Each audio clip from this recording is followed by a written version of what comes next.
तो आज हम परफेक्ट क्राउन नाम के एक नए कोरियन ड्रामा के एपिसोड 1 को कंप्लीट डिटेल में एक्सप्लेन करने वाले हैं, बिना किसी सीन को स्किप किए, जिससे आप इस ड्रामा की स्टोरी से और ज़्यादा अच्छे से कनेक्ट हो पाओगे।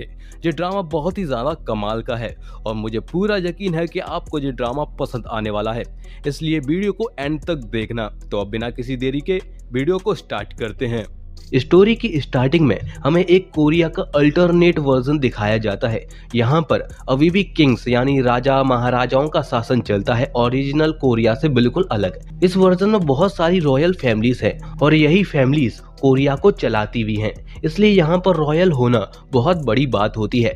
और इन रॉयल्स का एक स्कूल भी है, यहाँ पर ऑलमोस्ट हर रॉयल अपनी पढ़ाई कंप्लीट करता है। फिर हमें वो स्कूल दिखाया जाता है। स्कूल में सभी स्टूडेंट्स अपना अपना रिजल्ट देख रहे होते हैं। तभी वहाँ पर 3 लड़कों का ग्रुप आता है। हम देखते हैं कि उसमें से एक लड़के का नाम रियू होता है और वो अपना रिजल्ट देखता है। वो स्कूल में 2nd नंबर पर आया था। रियू देखता है कि 1st प्लेस पर सियोन नाम की एक लड़की आई है। ये देखकर उसको बहुत गुस्सा आता है और वो अपने आप से कहता है, ये फिर से फर्स्ट आ गई। फिर हमें सियोन दिखाई जाती है, जो कि इस स्टोरी की हीरोइन होती है। सियोन वहां पर आती है और उन लड़कों को अपने रास्ते से हटाकर अपना रिजल्ट देखती है। फिर वो रियू से कहती है, उप्स, तुम तो फिर से मुझसे हार गए। ये सुनकर उसको गुस्सा आता है और वो उससे कहता है, सिर्फ बेवकूफ लोग ही होते होंगे जो इस एग्जाम के लिए मेहनत करके फर्स्ट आने की कोशिश करते हैं। सियोन कहती है, क्या कहा तुमने? इस एग्जाम में पास होने के लिए तुम्हें मेहनत करनी पड़ी? लगता है ये एग्जाम तुम्हारे लिए कुछ ज्यादा ही हार्ड था, लेकिन मुझे इस एग्जाम में कुछ भी डिफिकल्ट नहीं लगा। ये सुनकर रियू को और गुस्सा आने लगता है। सियोन उसके पास आती है और कहती है, तुम फिर से मुझसे हार गए और तुम्हें ये एक्सेप्ट करना सीख लेना चाहिए, इसलिए तुम अपने मुंह को बंद करो और अपने आप को और एम्बैरेस मत करो। रियू गुस्से में उससे कहता है, तुम कोई रॉयल नहीं हो, इसलिए अपनी औकात मत भूलो। यहाँ हमें पता चलता है कि सियोन एक अमीर परिवार से तो है, लेकिन वो एक रॉयल यानी किंग वगैरह होते हैं ना, उनके परिवार से नहीं है, इसलिए उसके पास कोई रॉयल स्टेटस नहीं है, यानी उसके पास वो रॉयल वाली रिस्पेक्ट नहीं है। ये सुनकर सियोन को गुस्सा आता है और वो उससे कहती है, अपना मुंह बंद करो रॉयल के पिल्ले, तुम्हें रॉयल लिखना भी आता है क्या? ये सुनकर सभी स्टूडेंट शॉक हो जाते हैं कि सियोन ने रियू की इतनी बुरी बेइज्जती कर दी।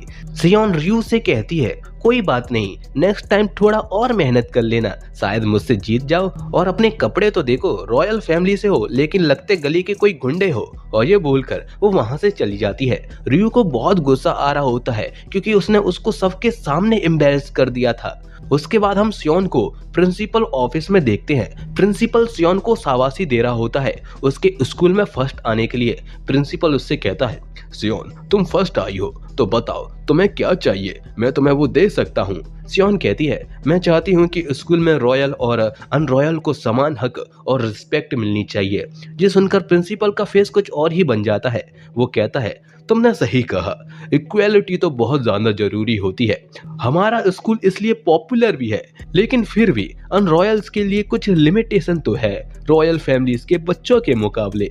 प्रिंसिपल उसको एक कुछ कटोरा टाइप का दिखाता है और कहता है, तुम्हें पता है इसको किसने इन्वेंट किया था?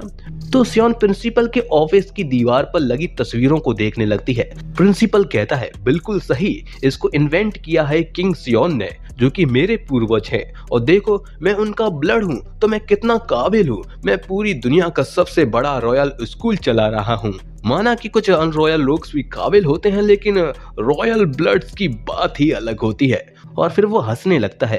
फिर प्रिंसिपल उसको वो कटोरा देता है और कहता है, चलो तुम इसको रख सकती हो इनाम के तौर पर। सियोन उसको लेकर बाहर आती है और उस कटोरे को कचड़े में फेंक देती है और फिर वहां से चली जाती है। उसके बाद कुछ टाइम निकल जाता है। हम एक बड़ी सी कंपनी को देखते हैं। फिर हम सियोन को देखते हैं, जो कि उस कंपनी की सीईओ होती है। वो कंपनी उसके परिवार की थी। वो अपनी कंपनी के सभी एम्प्लॉयज के साथ मीटिंग कर रही थी। वो उनसे कहती है, तुमने कहा था कि हमारी कंपनी जीत जाएगी, लेकिन हम लोग फिर से हार गए। उसका एक एम्प्लॉय कहता है, बट मैम, हम अभी भी इंडस्ट्री के लीडर हैं और सर्वे में हम ही फर्स्ट आए हैं। और आपको पता ही है ना मैम, हमारी कॉम्पिटिटर कंपनीज, उनके प्रमोशन के तरीके कितने चालाक और थोड़े डिसऑनेस्ट होते हैं। वो अपने लॉन्च के इवेंट के पार्ट के रूप में 50% डिस्काउंट दे रहे हैं। ये सुनकर सियोन हंसती है और कहती है, तो तुम मुझे और कंफर्म कर रहे हो कि हम उनसे हार गए सेल्स के मामले में। ये सुनकर वो एम्प्लॉय उससे माफ़ी मांगता है। सियोन कहती है, चलो फिर इन्वेस्टिगेशन शुरू करते हैं। वो एम्प्लॉय कहता है, लेकिन मैम हमें असल में किसकी इन्वेस्टिगेशन करनी है? कहीं आप ये तो नहीं कह रही हैं कि हमें उन कंपनी के सीईओज की इन्वेस्टिगेशन करनी है?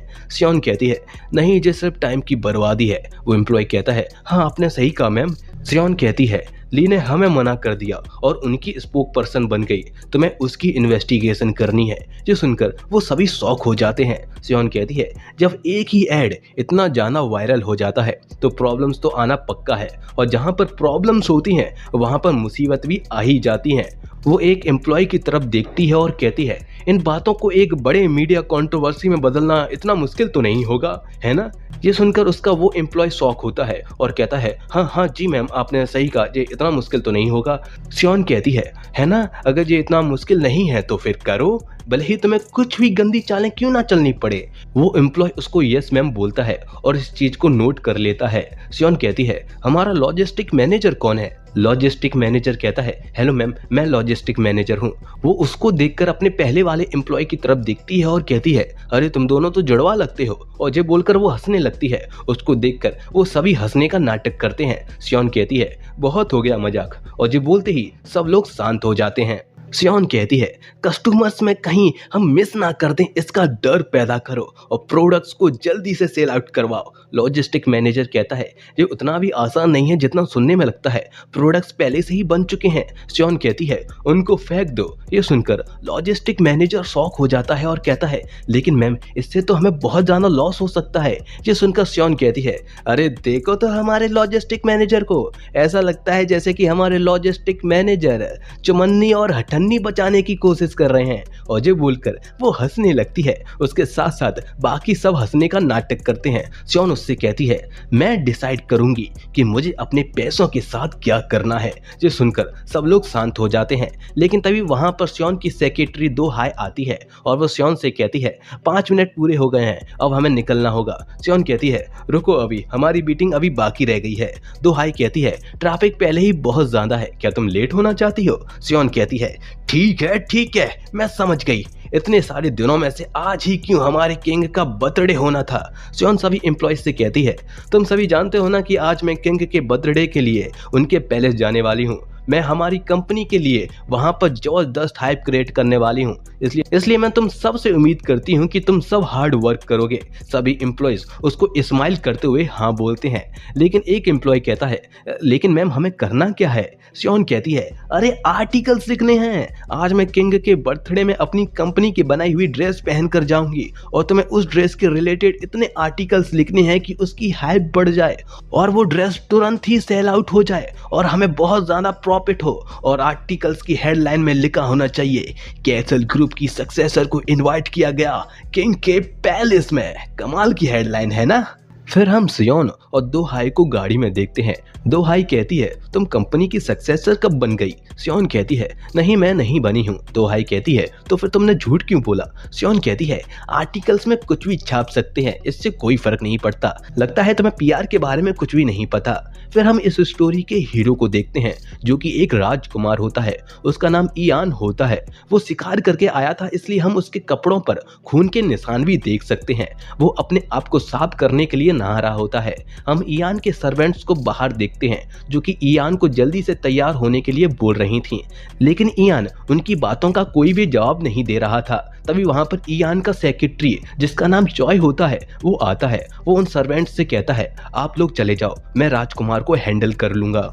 चॉय गेट के बाहर से ही इयान से कहता है, राजकुमार ये मैं हूँ चॉय, क्या मैं अंदर आ सकता हूँ? तो इयान उसको अंदर आने के लिए बोलता है।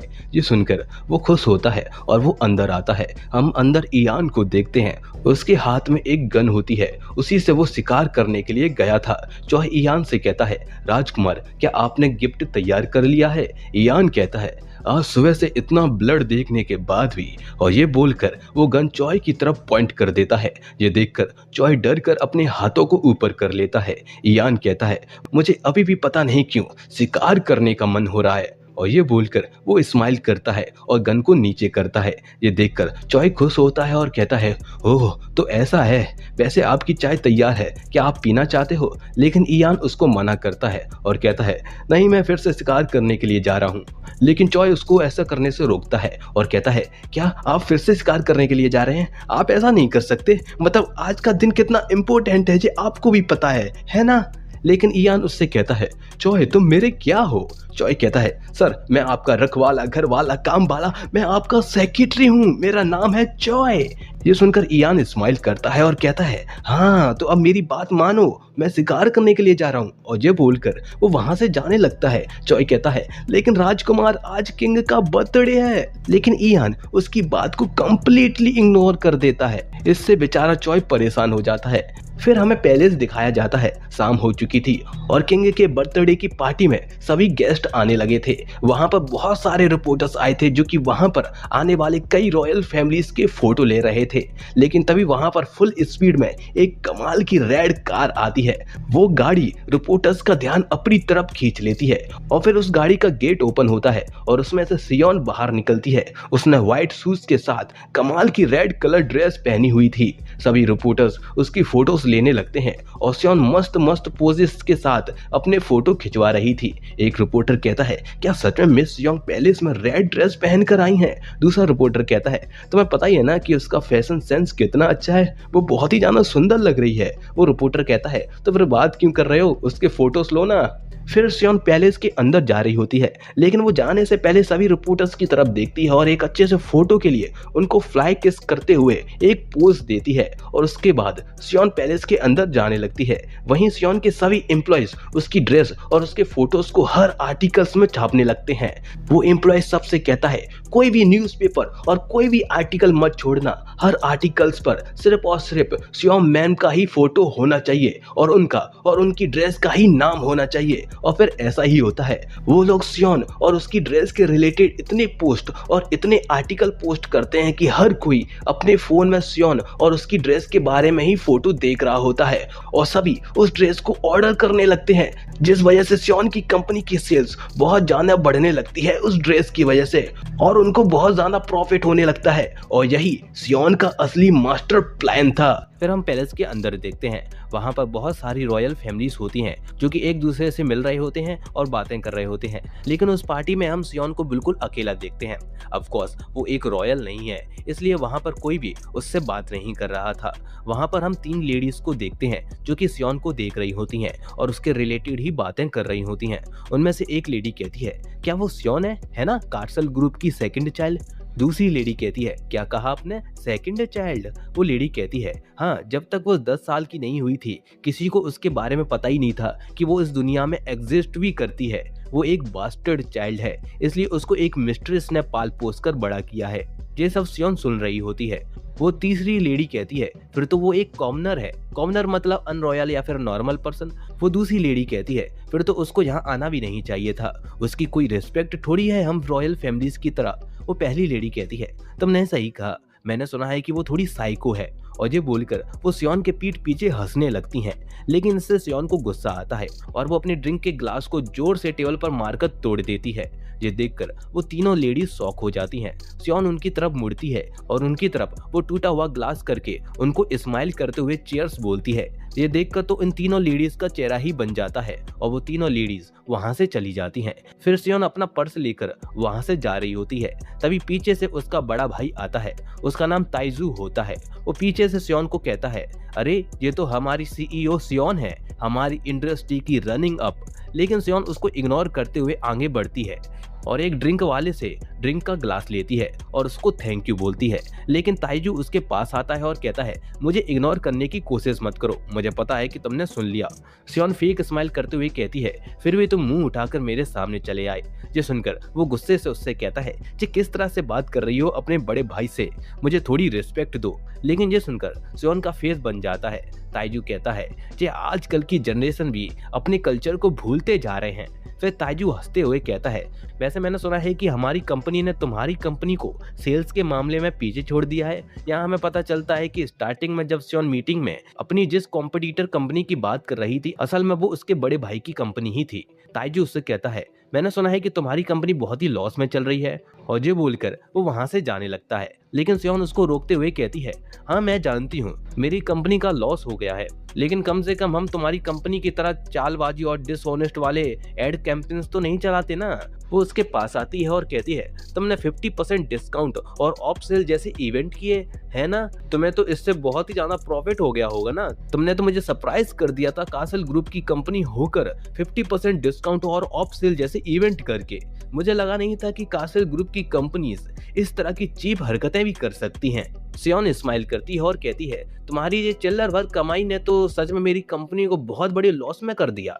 ये सुनकर ताइजू उससे कहता है, चिल्लर भर कमाई से तुम्हारा क्या मतलब है? क्या तुम मेरी बेइज्जती कर रही हो? ये सुनकर वो हंसने लगती है और कहती है, अरे ये तुम क्या बोल रहे हो, तुम तो मेरे बड़े भाई हो, मैं भला तुम्हारी बेइज्जती कैसे कर सकती हूँ? ताइजू उससे कहता है, लगता है तुम कुछ ज्यादा ही हवा में उड़ने लगी हो, एक बास्टर्ड चाइल्ड होने के बाद भी। ये सुनकर सियोन के फेस से स्माइल चली जाती है। ताइजू उससे कहता है, मुझे सच में नफरत होती है कि मैं तुम्हारा बड़ा भाई हूँ, लेकिन तब भी हम कितनी भी लड़ाई कर लें फिर भी रहेंगे तो हम भाई बहन ही, क्यों सही कहा ना मैंने? और ये बोलकर वो वहां से जाने लगता है। लेकिन तभी सियोंग उससे कहती है, तुम तो छोटे से कुत्ते की तरह बक बक करने लगे हो। ये सुनकर वो पीछे मुड़ता है और कहता है, तुमने क्या कहा?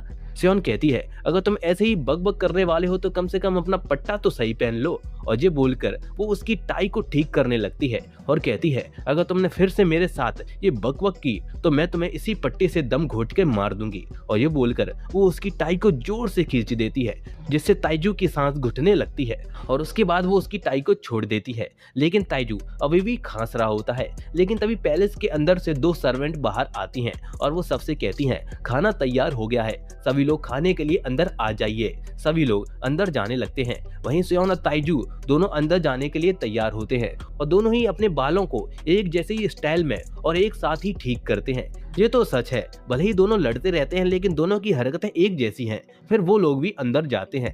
अंदर सब लोग अपनी अपनी जगह पर बैठ जाते हैं। वहाँ हमें किंग दिखाया जाता है, जो कि एक बच्चा होता है।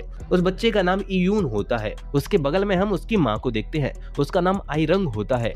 हम सियोन और ताइजू को देखते हैं, जिनको लास्ट की टेबल पर जगह मिलती है, शायद इसलिए कि वो रॉयल फैमिली से नहीं है। ताइजू कहता है, मैं तो कुछ भी नहीं देख पा रहा। हमारे बीच में ये पिलर जो आ रहा है, हम इयून को देखते हैं, जो कि अपनी टोपी को सही करने की कोशिश कर रहा था। ये आयरंग देखती है, लेकिन तभी इयून से उसकी वो टोपी गिर जाती है। इयून आयरंग की तरफ देखता है। आयरंग स्माइल करती है और अपनी सर्वेंट से वो टोपी उठाने के लिए बोलती है। वो सर्वेंट वहां पर आकर वो टोपी उठाती है और इयून को वो वापस पहनाती है। आयरन देखती है कि वहां पर अभी भी एक चेयर खाली थी, जो कि ऑफ कोर्स हमारे हीरो इयान की होती है, जो कि अभी तक वहां पर नहीं आया था। बाकी लोग इयान के आने का ही वेट कर रहे होते हैं। वहां पर हम एक आदमी को देखते हैं, जो कि कोरिया का प्राइम मिनिस्टर होता है और उसका नाम मिनियो होता है। ताइजू सियोन से कहता है, हम लोग स्टार्ट क्यों नहीं कर रहे? सब किसका इंतजार कर रहे हैं? जो सुनकर सियोन उसको देखती ही रह जाती है और वो भी सोच रही होती है कि ये कितना बेवकूफ हो सकता है। वो उससे कहती है, अभी ग्रैंड प्रिंस इयान नहीं आए हैं। ताइजू उससे कहता है, तो उसको आने में इतना टाइम क्यों लग रहा है? फिर हम इयान को देखते हैं, जो कि तैयार होकर वहां पर आ रहा होता है। वहां पर अनाउंस होता है, हमारे ग्रैंड प्रिंस इयान पधार रहे हैं। और फिर वहां का गेट खुलता है और हम इयान को देखते हैं। वो अंदर आता है। उसके अंदर आते ही सब लोग खड़े हो जाते हैं। सियोन उसको वहां से जाते हुए देखती है। उसके वहां पर आते ही इयून बहुत खुश हो जाता है। ताइजू सियोन से धीरे से बोलता है, देखो तो ग्रैंड प्रिंस इयान क्या पहन कर आए हैं। ये तो शायद शिकार वाले कपड़े हैं, है ना? वो यहाँ पर किसी का शिकार करने के लिए आया है क्या? सियोन उसको उसका मुंह बंद करने के लिए बोलती है। ये सुनकर वो शांत हो जाता है। इयान किंग और आयरन के सामने आता है और उनसे माफी मांगते हुए कहता है, मुझे माफ कर देना, मैं लेट हो गया। इयून कहता है, कोई बात नहीं अंकल। यहाँ हमें पता चलता है कि इयान किंग का यानी इयून का अंकल है, यानी किंग उसके बड़े भाई का बेटा है। आयरन इयान से कहती है, ये तुम किस तरह के कपड़े पहन कर आए हो। इयान कहता है, असल में ये कपड़े मुझे बहुत टाइम पहले किंग युआन ने खुद गिफ्ट किए थे, इसलिए मैंने सोचा कि उनके बर्थडे में मुझे यही पहनकर आना चाहिए। इयून कहता है, आप बहुत अच्छे लग रहे हो अंकल। लेकिन आयरन कहती है, तुम्हें शिकार करना कम कर देना चाहिए, ये शिकार का सीजन नहीं है। ये सुनकर इयान कहता है, आपको लगता है कि शिकार किसी सीजन तक लिमिटेड रहता है? शिकार के कोई लिमिटेड सीजन नहीं होते। मुझे लगता है कि आपको मुझे अभी लेक्चर नहीं देना चाहिए। मैं अपनी सीट पर बैठ जाता हूँ। उन दोनों की बातों से हमें पता चलता है कि उन दोनों में कुछ खास बनती नहीं है। और फिर इयान अपनी सीट पर आकर बैठ जाता है, जो कि किंग के बगल में ही होती है। इयान के बैठते ही बाकी सब लोग जो कि खड़े हुए थे वो भी अपनी अपनी सीट पर बैठ जाते हैं। सियोन अपनी ही सीट से इयान को देख रही होती है और ऐसा लग रहा था जैसे कि वो उससे पहले भी मिल चुकी है। फिर हम देखते हैं कि किंग के बर्थडे को पूरे कोरिया में सेलिब्रेट किया जाता है। बहुत बड़े बड़े प्रोग्राम्स होते हैं और हमें पैलेस की दीवार पर एक प्रोजेक्शन शो भी दिखाया जाता है, जो कि कोरिया के इस वर्जन की पूरी हिस्ट्री दिखाई जाती है। फिर हम इयून को देखते हैं, जो कि अकेले दूसरी जगह पर अपनी माँ आयरन के साथ होता है। उनकी सर्वेंट इयून को एक पेपर देती है जिसमें उसको अपनी विश लिखनी थी। उनकी सर्वेंट इयून को बताती है कि ये उन लोगों की सदियों पुरानी चल रही एक परंपरा है। इयून पेन उठाता है और पेपर में अपनी विशेस लिखना स्टार्ट कर देता है। पहले वो लिखता है कि मेरी माँ की हेल्थ अच्छी रहे। ये देखकर आयरन स्माइल कर रही होती है। फिर इयून लिखता है कि मेरे अंकल की हेल्थ अच्छी रहे और फिर वो अपनी तीसरी और लास्ट विश के बारे में सोचने लगता है और थोड़ा सोचने के बाद वो अपनी लास्ट विश लिखता है कि मेरे देश के सभी लोग खुश रहें। और ये सब लिखने के बाद वो अपनी माँ की तरफ देखता है। आयरन स्माइल करते हुए कहती है, तुमने बहुत अच्छा किया हमारे किंग। आयरन भी उसको मोस्टली सबके सामने किंग ही बुलाती है, बिकॉज वो उसका बेटा बाद में है और इस देश का किंग पहले है। फिर हम सियोन को देखते हैं, जो कि एक ब्रिज पर खड़ी होकर उस सेलिब्रेशन का मजा ले रही होती है। तभी उस ब्रिज पर इयान आता है अपने कुछ आदमियों के साथ। सियोन उसको देख रही होती है, जो कि उसके दूसरे साइड में खड़ी थी। इयान भी उस ब्रिज पर अपनी एक विश मांगने के लिए आया था। ये उनका एक तरह का कल्चर था, जिसमें वो लोग ब्रिज के ऊपर आकर अपनी विशेस को एक पेपर पर लिखकर जला देते थे और इयान भी ऐसा ही कर रहा था। उसकी विश जलते ही पानी में एक सुंदर सी आग की कलाकारी होती है। उसके बाद वो सभी लोग फिर से वही पार्टी में चले जाते हैं, जहां पर सियोन फिर से अकेले ही ड्रिंक कर रही होती है। तभी वहां पर मिनयू आता है, जिसके बारे में हमें पहले भी बताया गया था। वो कोरिया का प्राइम मिनिस्टर है। उसके वहां आते ही सब लोग उससे हाय हेलो करने लगते हैं और मिनियो भी उन सबको रिस्पेक्ट के साथ मिल रहा होता है। उसको देखकर सियोन स्माइल करती है। मिनियो भी उसको देख लेता है और उसको देखकर स्माइल करता है। इसका मतलब है कि वो दोनों एक दूसरे को पहले से ही जानते हैं। मिनियो उसके पास आता है और उससे कहता है, सियोन तुम कैसी हो? सियोन उससे कहती है, मैं तुम्हें प्राइम मिनिस्टर करके बुलाऊं क्या? मिनियो कहता है, बिल्कुल नहीं, वरना मेरे लिए ये बहुत ज्यादा ऑकवर्ड हो जाएगा। ये सुनकर सियोन हंसने लगती है। सियोन कहती है, तुम तो आज बिल्कुल पिंकी पिंक लग रहे हो, ऊपर से लेकर नीचे तक तुमने पिंक ही पिंक पहना हुआ है। मिन्यू कहता है, कैबिनेट के लोग मेरा सिर खा जाते अगर मैं यहाँ पर नॉर्मल लोगों जैसे कपड़े पहनकर आता तो। मिन्यू जिस कैबिनेट की बात कर रहा था, असल में वो कैबिनेट सरकार के टॉप मिनिस्टर्स का ग्रुप होता है। मिन्यू सियोंग से कहता है, वैसे तुम अब तक थी कहाँ पर? मैं तुमको कब से ढूंढ रहा था। सियोन कहती है, मैं बिल्कुल पीछे वाली सीट पर बैठी हुई थी और शायद तुम आगे वाली सीट पर थे, तो तुम्हें आगे बैठकर कैसा लगा? मजा आया क्या? मिन्यू कहता है, कैसा मजा यार, मैं तो आगे बिल्कुल बोर हो गया था।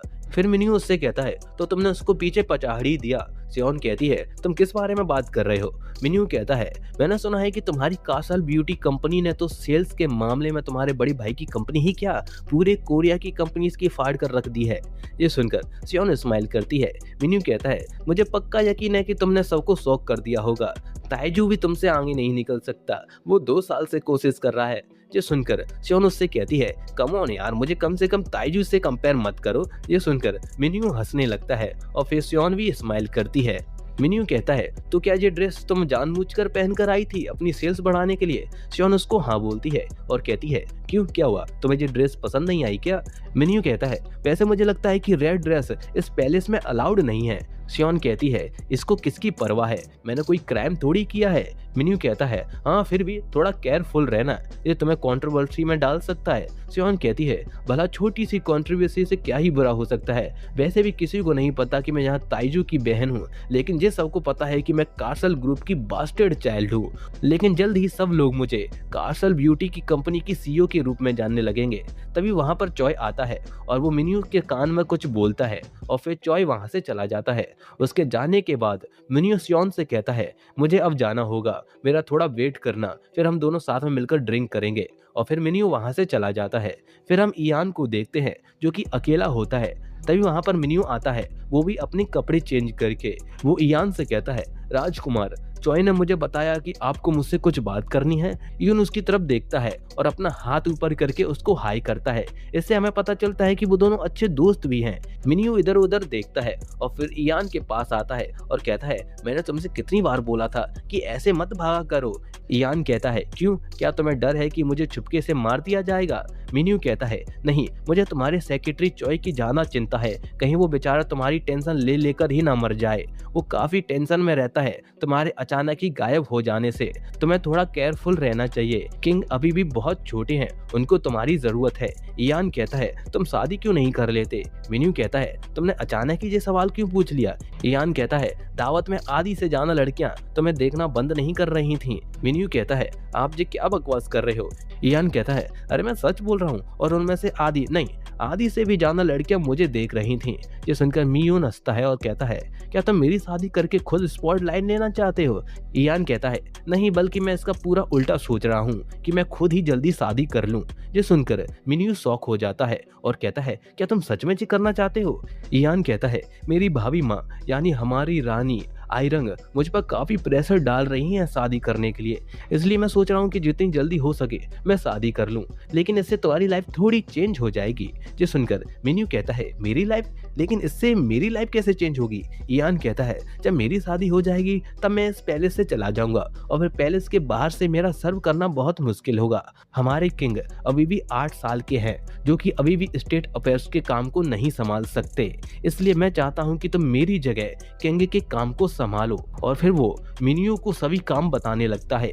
इतने काम सुनकर तो मिन्यू के होश ही उड़ जाते हैं और वो उसको सीधा मना करते हुए कहता है, माफ करना, लेकिन मैं ये नहीं करने वाला। इयान कहता है, तो फिर ब्लॉक कर दो। ये सुनकर वो कहता है, क्या ब्लॉक कर दूं? इयान कहता है, तुम्हें अपनी वीटो पावर यूज करनी होगी। वीटो पावर मतलब किसी भी डिसीजन को रोकने का अधिकार। इयान उससे कहता है, अपनी वीटो पावर यूज करो, क्योंकि रॉयल्स को शादी के लिए कैबिनेट की परमिशन चाहिए होती है। और ये बोलकर वो स्माइल करता है और वहां से चला जाता है। उसके जाने के बाद मिन्यू अपने आप से कहता है, वो शुरू से ही ये बात बोल सकता था, क्या उसको मुझे इतना टेंशन देना जरूरी था क्या? फिर हम सियोन को देखते हैं जो कि पैलेस में एक जगह पर होती है और अपने फोन के सिग्नल्स को देखने की कोशिश कर रही होती है, जो कि वहां पर नहीं आ रहे थे। सियोन परेशान होकर कहती है, क्या बकवास है, इतना बड़ा पैलेस होने के बाद भी मेरे फोन का सिग्नल नहीं आ रहा। तभी वहां पर इयान आता है और कहता है, तुम यहाँ पर क्या कर रही हो? उसको देखकर सियोन शॉक हो जाती है। वो उसको देखकर रिस्पेक्ट देते हुए अपने सिर को नीचे कर लेती है। इयान उससे कहता है, अपना नाम बताओ। इससे वो शॉक होती है और उसकी तरफ देखने लगती है, लेकिन फिर वो अपना नाम बताने की जगह उससे कहती है, मुझे माफ कर दीजिएगा, मैं रास्ता भटक गई थी। लेकिन इयान कहता है, मैंने तुमसे नाम पूछा है। सियोन कहती है, मेरा नाम सियोन है। इयान कहता है, अपना पद बताओ। सियोन कहती है, मैं इस पैलेस की मेंबर नहीं हूँ। ये सुनकर वो उसके पास आने लगता है और कहता है, यहाँ पर किसी भी आउटसाइडर का आना मना है, ये जगह पब्लिक के लिए नहीं है। फिर वो उससे कहता है, अगर मेरे 3 गिनने से पहले अगर तुम यहाँ से भाग जाओ तो शायद मैं तुम्हें सजा नहीं दूंगा। जो सुनकर वो उसकी तरफ देखती है और कहती है, क्या सच में? इयान उसके और पास आकर कहता है, मैं कम से कम अपने जूनियर स्टूडेंट के लिए इतना तो कर ही सकता हूँ। इससे हमें पता चलता है कि वो दोनों एक दूसरे को पहले से ही जानते हैं। सियोन उसकी ये बात सुनकर कहती है, हाँ आपने सही कहा, लेकिन तभी उसको एहसास होता है कि उसने अभी अभी उसको जूनियर स्टूडेंट बोला। और ये सुनकर वो शॉक होकर उसकी तरफ देखती है। इयान स्माइल करता है और फिर गिनना स्टार्ट कर देता है, लेकिन तभी उनको एक ब्लास्ट की आवाज आती है, जिससे वो दोनों शॉक हो जाते हैं। उनको पैलेस की तरफ से आग का धुआं दिख रहा होता है। ये देखकर सियोन कहती है, वो क्या हो रहा है? इयान उसको वहीं पर रुकने को कहता है और खुद वहां से चला जाता है पैलेस की तरफ। हम देखते हैं कि पैलेस में आग लग चुकी थी। वहां पर जो गार्ड्स थे वो उस आग को बुझाने की कोशिश कर रहे थे, पानी डाल डाल कर। बाकी लोग अपनी जान बचाकर वहां से भाग रहे थे। इयान वहां पर भागते हुए आता है। वो उस आग को देखकर सदमे में चला जाता है और उसको फ्लैशबैक दिखाई देने लगते हैं। ऐसे ही आग पहले भी लग चुकी थी जिसमें इयान ने अपने बड़े भाई यानी रियल किंग को खो दिया था। तभी वहां पर मिनियू आता है और इयान से कहता है क्या कोई घायल है। इयान अपने होश में आता है और कहता है हमारे किंग शायद वो अभी भी अंदर है। लेकिन तभी वहां पर आई रंग आती है और आते ही वो इयान को जोर से थप्पड़ मार देती है। वहां पर सियोन आती है और वो ये देख लेती है और वो शॉक हो जाती है।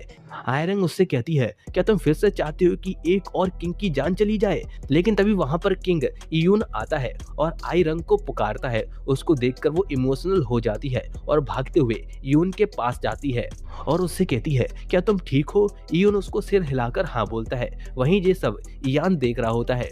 उसको आयरंग ने जो भी बोला था उस बात का बुरा लग गया था और उसके पीछे मिनियू खड़ा था और उसको भी पता चल गया था कि इयान को आयरन की बात का बुरा लग गया है और ये सब सियोन देख रही होती है। फिर हम मिनियू को देखते हैं जो कि अपने एक आदमी के साथ पैलेस से बाहर आता है। वो अपने उस आदमी से कहता है इस सिचुएशन को कंट्रोल करो, पब्लिक में ये बात ज्यादा फैलनी नहीं चाहिए और मीडिया को कंट्रोल में रखना ताकि कोई भी वो उल्टी सीधी फेक न्यूज ना फैलाएं। उसका वो आदमी कहता है लेकिन सर क्या हम इस सिचुएशन को कुछ ज्यादा ही लाइटली नहीं ले रहे। मिनियू कहता है हमें इसके बारे में ज्यादा सोचने की जरूरत नहीं है, ना कोई घायल हुआ है ना कोई मरा हुआ है। उसका वो आदमी उसके लिए गाड़ी का गेट ओपन करता है। मिनियू उससे कहता है हमारे पुराने किंग की मौत भी ऐसे ही आग लगने की वजह से हुई थी जिसको अभी 3 साल हुए हैं और अभी हमारे नए किंग की कंडीशन हाल ही में ठीक होना स्टार्ट हुई है और अगर बीच में कोई भी आलतू फालतू न्यूज फैलती है तो उनको और प्रॉब्लम हो सकती है जो कि हम नहीं होने दे सकते। फिर हम सियोन को देखते हैं और वो भी पैलेस से बाहर आती है अपनी गाड़ी के पास, लेकिन वो किसी चीज के बारे में सोच रही होती है। वहां पर उसकी सेक्रेटरी दो हाय उसको देखती है और उससे कहती है इतनी जल्दी पार्टी खत्म हो गई क्या, तुम बाहर क्यों आ गई। सियोन कहती है असल में अंदर एक दुर्घटना हो गई है। ये सुनकर वो शॉक होती है और कहती है कैसी दुर्घटना। सियोन कहती है किंग के पैलेस में आग लग गई थी। ये सुनकर वो और शॉक हो जाती है। वो कहती है क्या सब लोग ठीक है, क्या ग्रैंड प्रिंस ठीक है। ये सुनकर सियोन उससे कहती है तुम ग्रैंड प्रिंस इयान की कोई फैन हो क्या, तुम्हें उसकी इतनी चिंता क्यों हो रही है। फिर एक न्यूज दिखाई जाती है इसी आग के लगने के रिलेटेड, लेकिन न्यूज रिपोर्टर बताता है कि आग लगने का रीजन अभी तक पता नहीं चला है। फिर हम सियोन को देखते हैं जो कि गाड़ी से वापस जा रही होती है। वो किसी सोच में खोई होती है। तभी दो हाय उससे कहती है क्या तुम दोनों के बीच में कोई पुरानी दुश्मनी है। ये सुनकर सियोन कहती है क्या मतलब। दो हाय कहती है ग्रैंड प्रिंस इयान भी रॉयल अकेडमी ऑफ कोरिया में पढ़ चुके हैं, मुझे लगता है कि शायद उन्होंने तुम्हें बुली किया होगा या कुछ ऐसा ही, क्योंकि जब भी ग्रैंड प्रिंस का नाम आता है तुम थोड़ा अग्रेसिव बिहेव करने लगती हो। ये सुनकर सियोन स्माइल करती है और कहती है तुम्हें मुझे देखकर ऐसा लगता है कि कोई मुझे बुली कर सकता है। ये सुनकर दो हाय हंसती है और कहती है ये तो तुमने बिल्कुल सही बोला, तो फिर तुम उनसे इतनी नफरत क्यों करती हो। सियोन कहती है सिर्फ इसलिए क्योंकि वो थोड़ा इरिटेटिंग है। और फिर हमें फ्लैशबैक दिखाया जाता है। हम सियोन को देखते हैं जब वो रॉयल अकेडमी ऑफ कोरिया में पढ़ती थी। वो छुपके से अकेडमी के प्रैक्टिस ग्राउंड में घुस आती है और फिर वहां पर एरो के निशाने की प्रैक्टिस करने लगती है, लेकिन उसका निशाना चूक जाता है। लेकिन वो हार नहीं मानती और फिर से कोशिश करती है और बार बार कोशिश करती है, लेकिन हर बार उसका निशाना एवरेज ही लग रहा था। इससे वो काफी परेशान हो जाती है और वो दोबारा कोशिश करती है, लेकिन वो देखती है कि उसके एरो खत्म हो गए हैं। लेकिन तभी वहां की लाइट्स ऑन हो जाती है और तभी पीछे से कोई कहता है तुम यहाँ पर क्या कर रही हो। सियोन अचानक डर जाती है और पीछे मुड़कर देखती है तो वहां पर इयान होता है। उसको देखकर सियोन अपने धनुष को पीछे छुपाने की कोशिश करती है। इयान उसके पास आ रहा होता है, लेकिन सियोन वहां से भागने लगती है। लेकिन इयान उससे कहता है अगर तुमने भागने की कोशिश की तो तुम्हें क्रिमिनल मान लिया जाएगा और तुम्हें बहुत बुरी सजा मिलेगी। और ये सुनकर सियोन वहीं रुक जाती है। वो उसके पास आता है और उससे उसका नाम पूछता है। सियोन उसकी तरफ मुड़ती है और कहती है मेरा नाम सियोन है। इयान कहता है और तुम्हारा पद क्या है। सियोन उससे कहती है मैं 9 ग्रेड से हूँ। इयान कहता है तुम्हें पता है ना तुमने स्कूल के रूल्स तोड़े हैं। सियोन कहती है मुझे ट्रेनिंग की जरूरत थी क्योंकि मेरा मैच आने वाला है। इयान कहता है तो तुम यहाँ पर प्रैक्टिस करके बाकी स्टूडेंट्स को धोखा देना चाहती हो। ये सुनकर वो चुप हो जाती है। इयान कहता है तुमने स्कूल्स के रूल्स तोड़े हैं। इस प्रैक्टिस ग्राउंड में 10th ग्रेड और उसके ऊपर वाले ग्रेड वाले स्टूडेंट ही आ सकते हैं और वो भी 11 बजे से पहले, और तुम 9th ग्रेड में होने के बाद भी यहाँ पर कैसे आ सकती हो। इसकी सजा के तौर पर तुम्हारे 20 पॉइंट काट लिए जा सकते हैं। इसके बारे में तुम्हें पता भी है। लेकिन तभी सियोन उससे कहती है माफ करना, लेकिन इस टाइम आप भी तो यहाँ पर है ना, क्या आपके पॉइंट्स को भी नहीं काटना चाहिए। लेकिन इयान एक डॉक्यूमेंट निकालता है और स्माइल करते हुए कहता है, मैं तो यहाँ पर प्रिंसिपल का अप्रूव लेकर आया हूँ। ये देखकर वो शॉक होती है और उससे वो डॉक्यूमेंट लेकर उसको देखने लगती है। वो उससे कहती है, तुम्हें ये कैसे मिल गया? वो गुस्सा करते हुए कहती है, अगर ये practice ground individual personal training के लिए अलाउड नहीं है, लेकिन उसके बाद भी आप जैसे रॉयल लोगों को इसकी परमिशन कैसे मिल जाती है? वो अपने बैग से उस प्रैक्टिस ग्राउंड की निकालती है और कहती है, मैंने ये की रियो नाम के एक स्टूडेंट से चुराई है, वो भी 9th ग्रेड में है। अगर इस प्रैक्टिस ग्राउंड में किसी भी 9th ग्रेड का स्टूडेंट अलाउ नहीं है, तो ये की उसके पास क्यों है? सिर्फ इसलिए क्योंकि वो एक रॉयल फैमिली से है, तो उसके लिए रूल्स अलग हो जाएंगे? ये सुनकर वो शॉक होता है और कहता है, क्या कहा तुमने? ये की तुम्हें रियो नाम के एक स्टूडेंट से मिली है?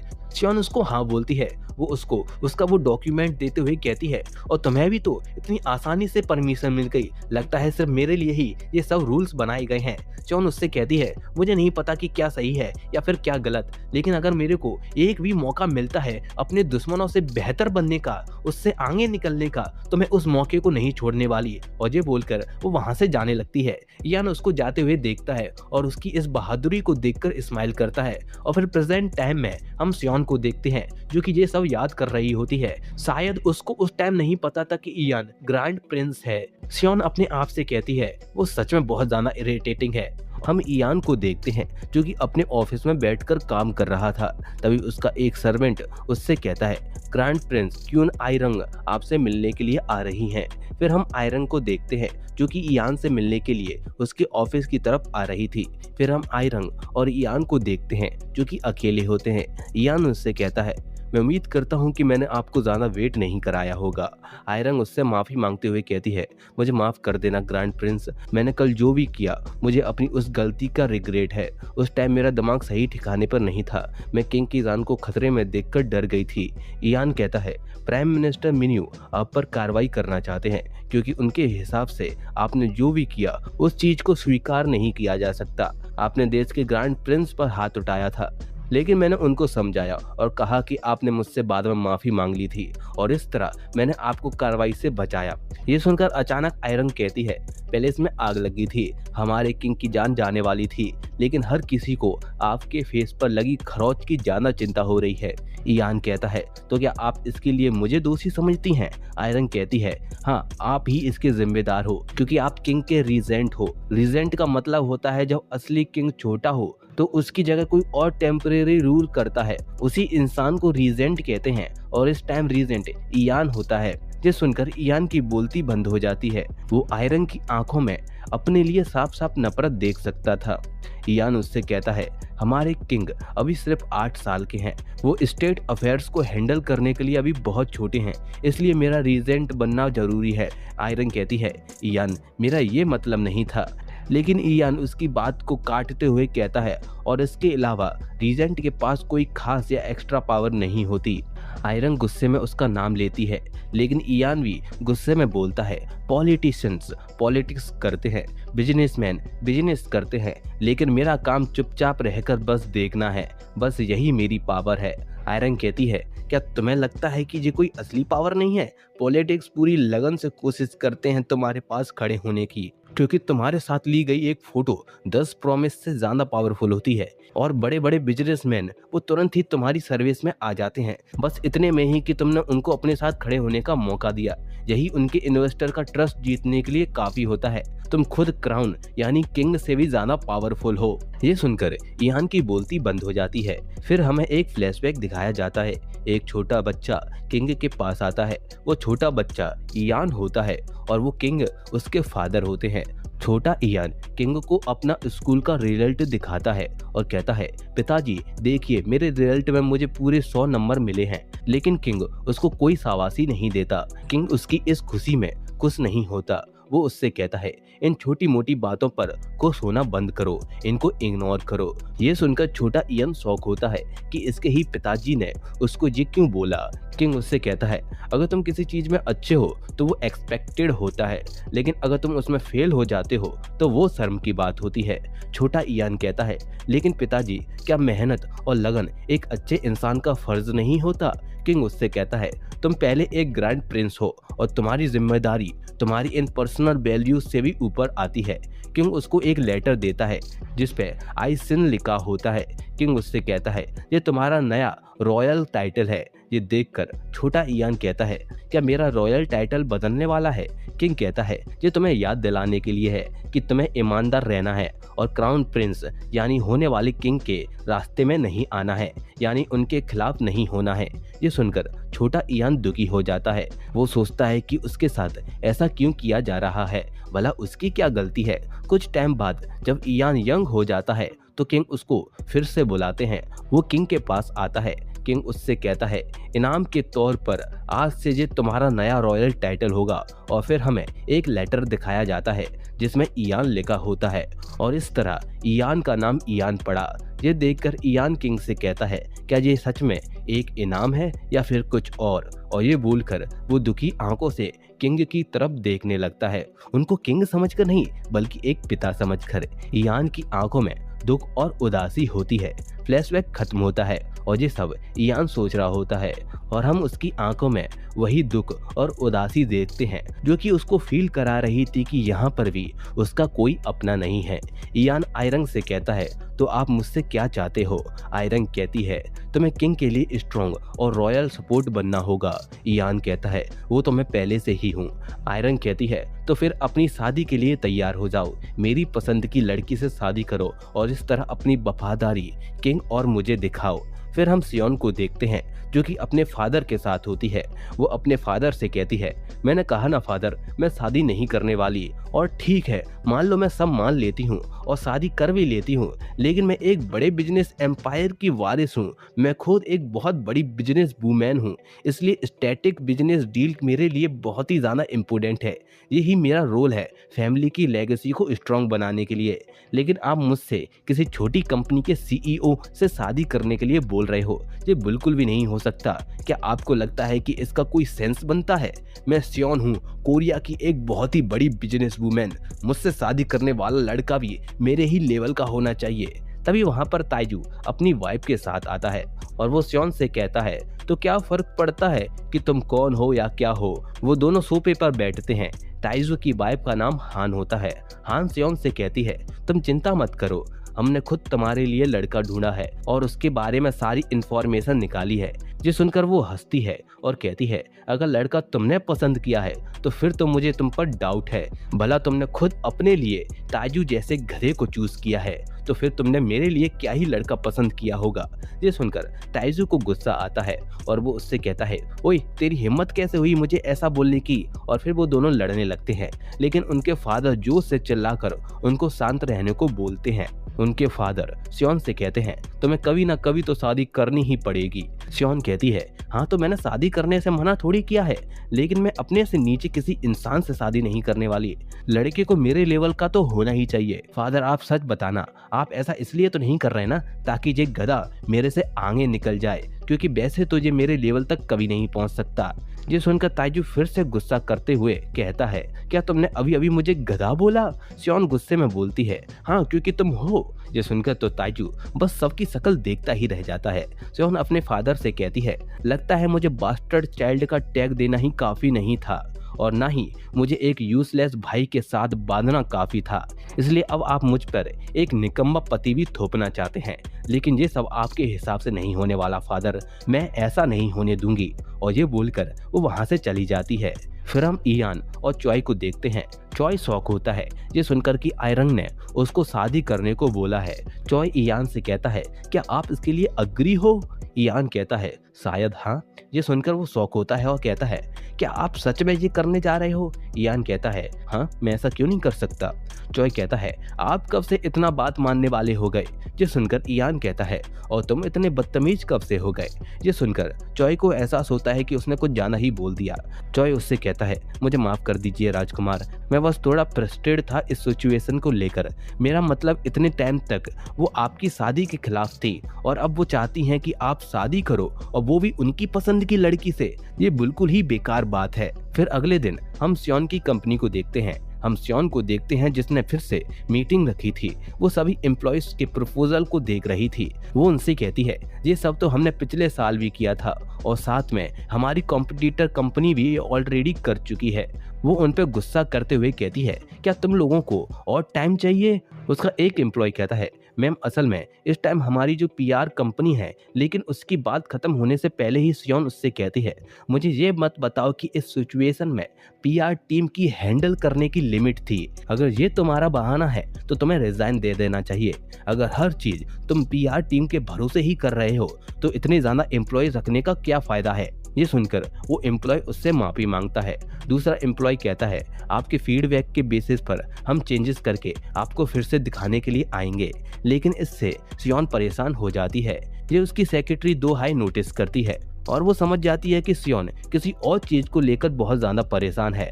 बाद में जब सियोन अकेली होती है तब दो हाई उसके पास आती है उसके लिए चाय लेकर। दो हाई उससे कहती है, मैं तुम्हारे लिए चाय लेकर आई हूँ, तुम्हें ये पीनी चाहिए, इससे तुम्हारा टेंशन कम हो जाएगा। सियोन उस चाय को देखती है और कहती है, तुम और अच्छी चाय नहीं बना सकती थी क्या?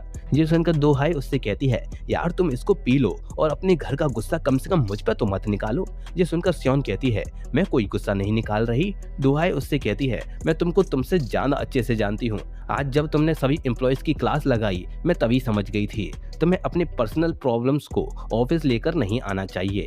लेकिन ये सुनकर वो उस पर भी गुस्सा करने लगती है, लेकिन दो हाई उसको चाय का कप उठाकर देती है। ये देखकर सियोन शांत हो जाती है। फिर हम यून सियोन नाम के एक आदमी को देखते हैं जो कि पैलेस आता है अपने आदमियों के साथ। वो असल में आयरन का फादर होता है।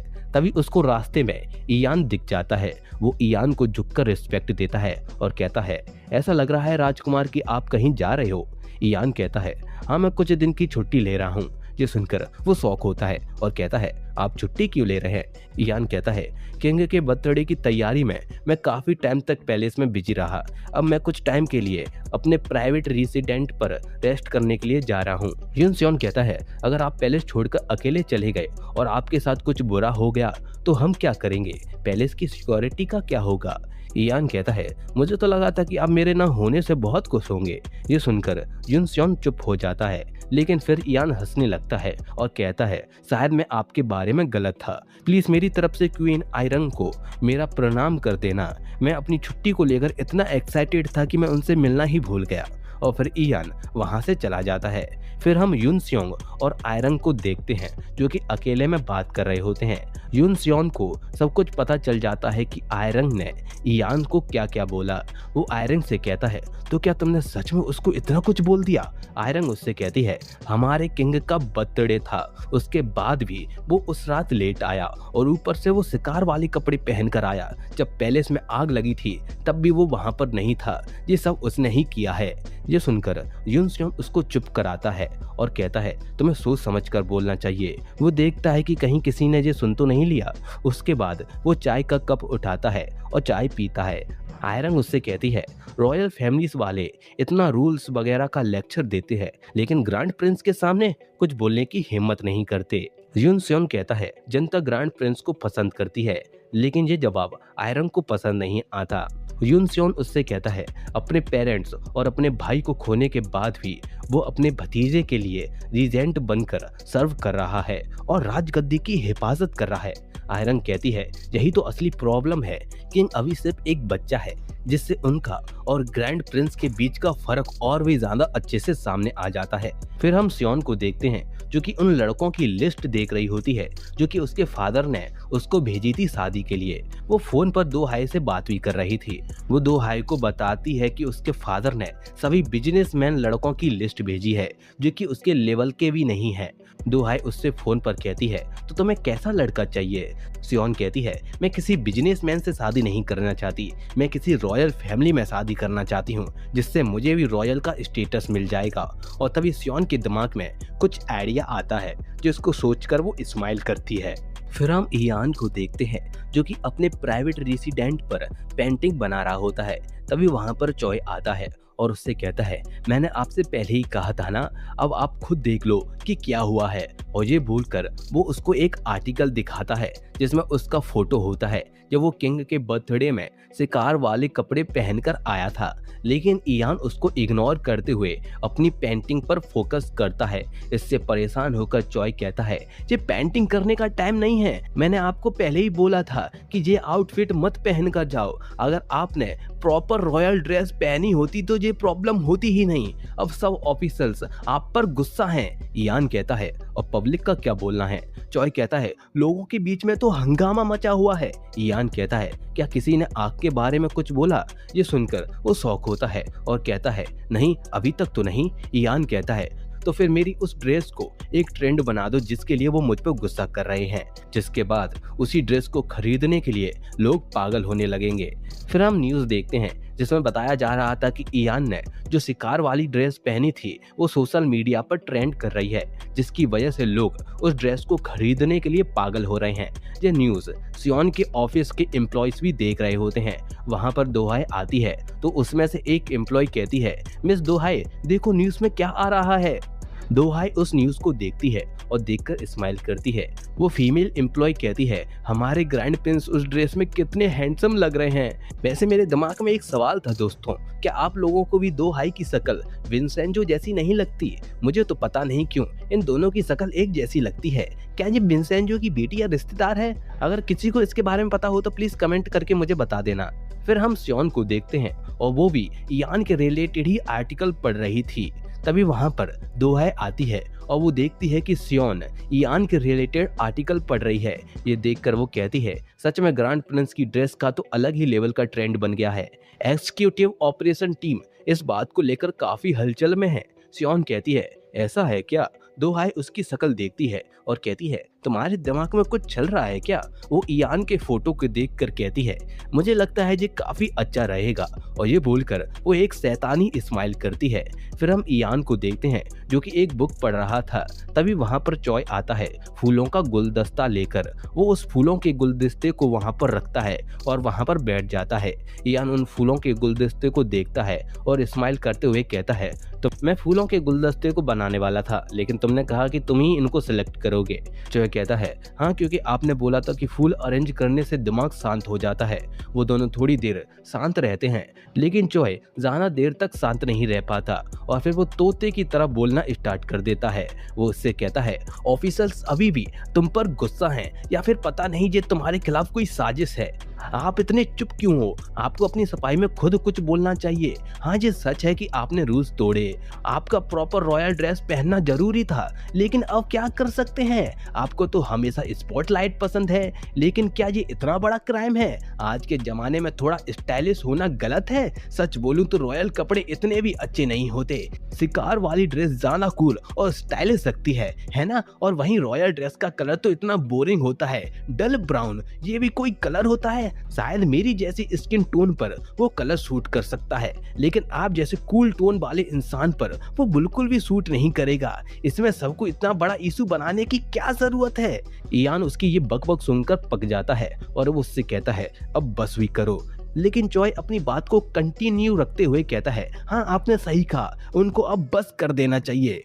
उसके बाद चॉय बहुत ही लंबी सांस लेता है और कहता है, आप सबको बता क्यों नहीं देते? इयान कहता है, क्या नहीं बता देते? चॉय कहता है, आप उनको बस ये बोल दो कि आप अपनी सिंपल और सीधी सी पसंद दिखा रहे थे, बस ये स्टेटमेंट दे दो और बात खत्म। इसमें कोई बड़ी प्रॉब्लम थोड़ी है। फिर हम सियोन को देखते हैं जो कि दोहाई को बताती है कि वो ग्रैंड प्रिंस से शादी करना चाहती है। ये सुनकर वो शॉक हो जाती है और कहती है, क्या तुमने ड्रिंक कर रखी है? सियोन कहती है, नहीं तो। दोहाई कहती है, तो तुम सोच भी कैसे सकती हो कि तुम ग्रैंड प्रिंस से शादी करोगी?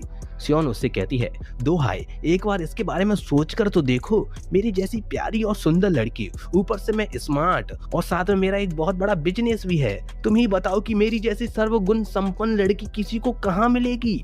दोहाई उसको शांत कराती है और कहती है, ठीक है, तुम ये बताओ कि तुमने ये बात किसी और को तो नहीं बताई? सियोन उससे कहती है, नहीं, ये तुम पहली इंसान हो जिसको मैंने ये बताया है। ये सुनकर दोहाई खुश होती है और कहती है, चलो ये तो तुमने अच्छा किया, लेकिन तभी सियोन कहती है, मैंने रिक्वेस्ट सबमिट कर दी है रॉयल ऑडियंस के लिए। ये सुनकर वो शॉक होती है और कहती है, क्या कहा तुमने? रॉयल ऑडियंस के लिए रिक्वेस्ट भेजी है? ये तुमने कब किया और कैसे किया? लेकिन सियोन उसको जवाब देने की जगह सिर्फ स्माइल कर रही होती है। फिर हम इयान को देखते हैं। चॉय उसको रॉयल ऑडियंस के बारे में बता रहा होता है। वो उससे कहता है, अभी आप बहुत ज़्यादा ट्रेंडिंग में चल रहे हैं और ये बात प्राइम मिनिस्टर तक पहुंच गई है। आपको किसी एक इंसान से मिलना होगा ऑडियंस में से जिन्होंने आपको रॉयल ऑडियंस के लिए रिक्वेस्ट भेजी हो। वैसे यून सियोन भी प्राइम मिनिस्टर से मिलने के लिए गए थे, लेकिन वो बोलते बहुत हैं। इयान कहता है, हाँ वो कुछ ज़्यादा ही शोर करते हैं। चॉय कहता है, वैसे सियोन ने भी रॉयल ऑडियंस के लिए रिक्वेस्ट भेजी है। ये सुनकर इयान कहता है, सियोन ये कौन है? चॉय कहता है, अरे कासल ब्यूटी की सीईओ, वो काफी ट्रेंडिंग में चल रही है, लेकिन वो कासल ग्रुप की चेयरमैन के बास्टर्ड चाइल्ड है। ये सुनकर इयान सोच में पड़ जाता है। फिर हम सियोन को देखते हैं। वो देखती है कि उसकी रिक्वेस्ट को रिजेक्ट कर दिया गया था। ये देखकर वो शॉक हो जाती है। सियोन दोहाई से गुस्से में कहती है, वो मुझे रिजेक्ट कैसे कर सकते हैं? उनकी ऐसी करने की हिम्मत कैसे हुई? दोहाई स्माइल करते हुए कहती है, कोई बात नहीं, ग्रैंड प्रिंस से मिलना इतना भी इजी थोड़ी होता है। सियोन कहती है, तुम्हें क्या लगता है मैं इजी हूँ? मैं बहुत ही ज्यादा फेमस और बिजी पर्सन हूँ। दोहाई कहती है, और ग्रैंड प्रिंस किंग के रीजेंट है, वो बेसिकली खुद किंग है, और ऊपर से तुमने रिक्वेस्ट में मिलने की वजह तक नहीं लिखी। भला एक किंग जितना इम्पोर्टेंट पर्सन तुम्हें अपना टाइम क्यों देगा? सियोन कहती है, तो फिर मुझे क्या करना चाहिए? क्या मैं उसको रिक्वेस्ट में ये लिखूं कि मुझे तुमसे शादी करनी है, इसलिए मुझे तुमसे मिलना है? ये सुनकर दोहाई इधर उधर देखती है और उसको शांत होने को कहती है ताकि कोई उसकी ये बात ना सुन ले। वो उससे कहती है, क्या तुम पहले ये शादी की बात करना बंद करोगे? मुझे ऐसा फील होता है जैसे कि कोई कभी भी हमें अरेस्ट करने के लिए आ सकता है। लेकिन तभी सियोन के दिमाग में एक और आइडिया आता है और वो फिर से स्माइल करने लगती है। वो दोहाई से कहती है, शायद वो मेरे साथ गेम खेलना चाहता है। ये सुनकर दोहाई का दिमाग खराब हो जाता है। फिर हम आयरन को देखते हैं। उसके पास उसकी सर्वेंट आती है। आयरन उससे कहती है, क्या ग्रैंड प्रिंस के रिलेटेड तुम्हें कोई खबर मिली है? वो सर्वेंट उसको रॉयल ऑडियंस रिक्वेस्ट के बारे में बताती है। फिर हम इयान को देखते हैं जो कि बुक पढ़ रहा था। उसकी टेबल पर खाना रखा हुआ था। वहाँ पर चॉय भी होता है जो कि परेशान होकर कहता है, आपने खाना मंगवाया? लेकिन आप तो हमेशा मुझसे खाना मंगवाते थे, लेकिन इस बार आपने खाने के बारे में मुझे क्यों नहीं बताया? क्या मुझसे कोई गलती हो गई है? इयान कहता है, ये खाना तुम खा लो। ये सुनकर वो हंसने लगता है और शर्माते हुए कहता है, मुझे नहीं पता था कि आपको मेरी इतनी चिंता है। वो उसको खाने के लिए थैंक यू बोलता है और प्लेट से एक खाना उठाकर खाने लगता है। चॉय कहता है, खाना बहुत ही टेस्टी है। इयान कहता है, हाँ तुमने सही कहा, अब चुपचाप खाओ और बोलना बंद करो। ये सुनकर चॉय का फेस उतर जाता है। चॉय कहता है, लेकिन मुझे कुछ इम्पोर्टेंट बताना है। इयान कहता है, ठीक है बताओ। चॉय कहता है, मिस सियोन ने फिर से रॉयल ऑडियंस के लिए रिक्वेस्ट भेजी है, इस बार मैं उसको क्या रिस्पॉन्स दूं? ये सुनकर इयान कहता है, तो उसने रिक्वेस्ट दोबारा भेजी है? चॉय कहता है, हाँ मैंने आपके बोलने पर पहले उसकी रिक्वेस्ट को रिजेक्ट कर दिया था, लेकिन उसने फिर से एक और रिक्वेस्ट भेज दी, वो भी अलग नाम से। इयान कहता है, इसका क्या मतलब है?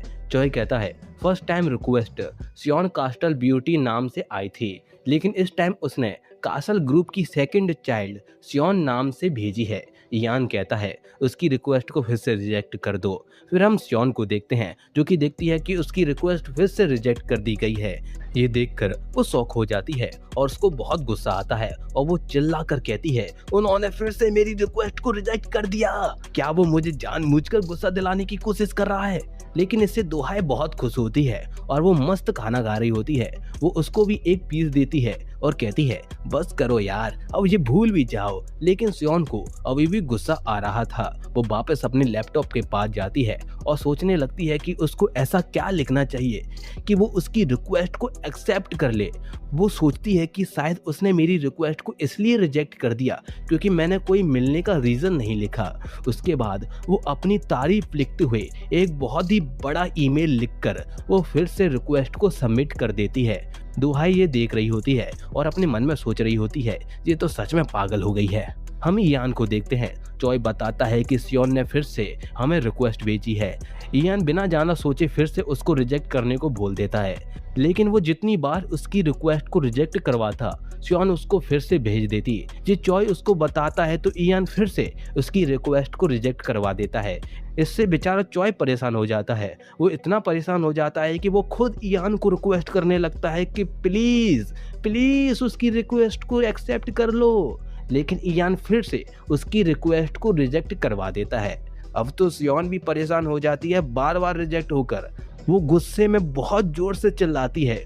उसकी चीख से पूरा ऑफिस हिल जाता है। लेकिन तभी सियोन को वो मोमेंट याद आता है जब ईयान ने उसको पैलेस में जूनियर स्टूडेंट बोला था, और फिर वो उसको एक लास्ट बार और रिक्वेस्ट भेजती है। हम ईयान को देखते हैं जो कि पेंटिंग कर रहा होता है। उसके साथ चॉय भी होता है जो कि उसकी हवा कर रहा था। वो उससे कहता है, मिस सियोंग ने अब तक टोटल 5 बार रिक्वेस्ट भेजी है, और इस बार की रिक्वेस्ट तो उन्होंने आपकी जूनियर स्टूडेंट के नाम से भेजी है। लेकिन ये सुनकर ईयान का ध्यान उसकी बात पर चला जाता है। वो कहता है, क्या कहा, जूनियर स्टूडेंट के नाम से? चॉय कहता है, हाँ, उसने रिक्वेस्ट में लिखा है कि आपकी जूनियर स्टूडेंट आपसे मिलना चाहती है। और ये बोलकर वो हंसने लगता है और कहता है, लगता है ये उसकी कोई नई चाल है। लेकिन ये सुनकर ईयान स्माइल करता है। चॉय कहता है, तो क्या मैं फिर से उसकी रिक्वेस्ट को रिजेक्ट कर दूं? लेकिन ईयान कहता है, नहीं, इस बार उसकी रिक्वेस्ट को एक्सेप्ट कर लो। ये सुनकर चॉय शॉक हो जाता है। ईयान उससे कहता है, मैं भला अपनी जूनियर स्टूडेंट को कैसे मना कर सकता हूँ? फिर हम सियोन को देखते हैं। उसके पास ईमेल आता है। वो देखती है कि इस बार उसकी रिक्वेस्ट को एक्सेप्ट कर लिया गया है। ये देखकर वो बहुत ही ज्यादा खुश होती है। फिर सियोन ईयान से मिलने के लिए जाती है। वहाँ पर उसके वेलकम के लिए चॉय के साथ साथ कुछ और सर्वेंट्स भी होते हैं। सियोन गाड़ी से बाहर आती है। वो बहुत ही अच्छे से तैयार होकर आई थी, जिस वजह से वो बहुत ही ज्यादा सुंदर लग रही थी।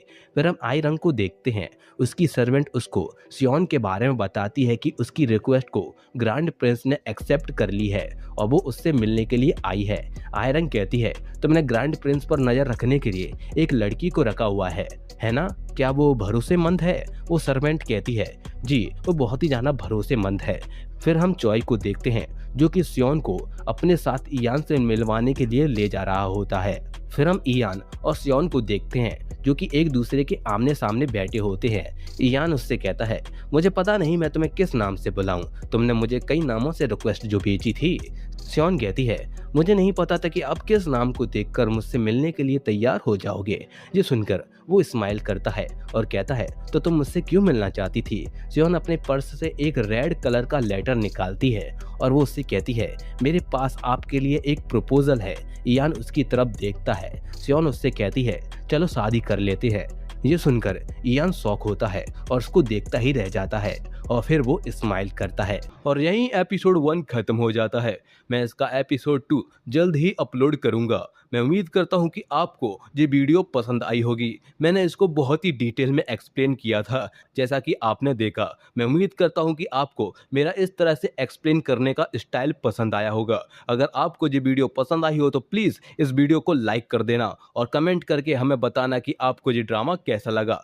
आपके कमेंट से मुझे बहुत मोटिवेशन मिलता है। और अगर आप मेरे चैनल पर नए हो तो प्लीज़ हमारे इस छोटे से चैनल को सब्सक्राइब कर देना। मैं मिलता हूं आपको इसके एपिसोड 2 के साथ। तब तक के लिए टाटा बाय बाय।